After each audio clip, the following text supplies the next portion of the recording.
Apakah kalian tahu, ada sebuah band yang terkenal hancur karena serakah? Dan inilah kisah The Beatles. Awal mulanya di Liverpool, kota pelabuhan yang kelam pasca Perang Dunia Kedua, dan ini melahirkan fenomena musik terbesar dalam sejarah manusia. Pada Juli 1957, seorang remaja bernama John Lennon bertemu dengan Paul McCartney di sebuah pesta kebun gereja di Woolton. Lennon sedang bermain dengan band skiffle-nya yang bernama The Quarrymen. McCartney menunjukkan kemampuannya menyetem gitar dan menyanyikan lagu rock and roll dengan sempurna. Hubungan ini menjadi fondasi utama. Tak lama kemudian, George Harrison, seorang gitaris muda yang berbakat namun pendiam, bergabung atas rekomendasi McCartney, meskipun Lennon awalnya merasa Harrison terlalu muda. Mereka mulai bermain di klub-klub kecil di Liverpool dengan berbagai nama, sebelum akhirnya menetapkan nama The Beatles. Nama ini adalah permainan kata antara serangga Beatle dan irama musik beat.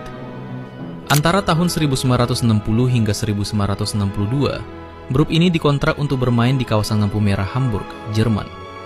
Di sana mereka bermain selama berjam-jam setiap malam di klub-klub seperti Indra dan Kaiser Keller. Kondisi hidup sangat memprihatinkan.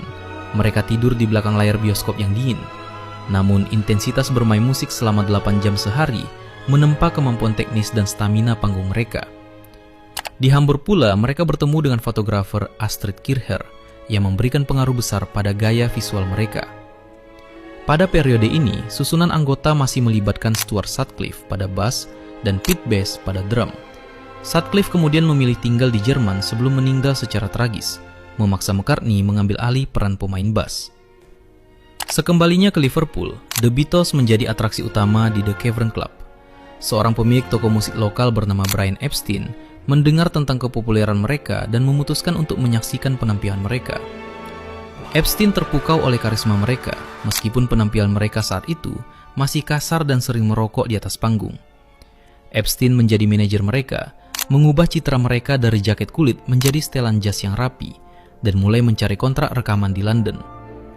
Setelah ditolak oleh hampir semua label besar, termasuk Decca Records, Epstein akhirnya bertemu dengan George Martin dari Parlophone, sebuah anak perusahaan EMI.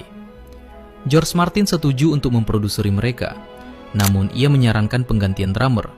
Hal ini menyebabkan pemecatan Pete Best dan masuknya Ringo Starr dari band Rory Storm and the Hurricanes. Single pertama mereka, Love Me Do, mencapai kesuksesan moderat. Namun Please Please Me meluncurkan mereka ke puncak tangga lagu. Tahun 1963 menjadi tahun di mana istilah Beatlemania diciptakan oleh pers Inggris untuk menggambarkan histeria massa yang mengikuti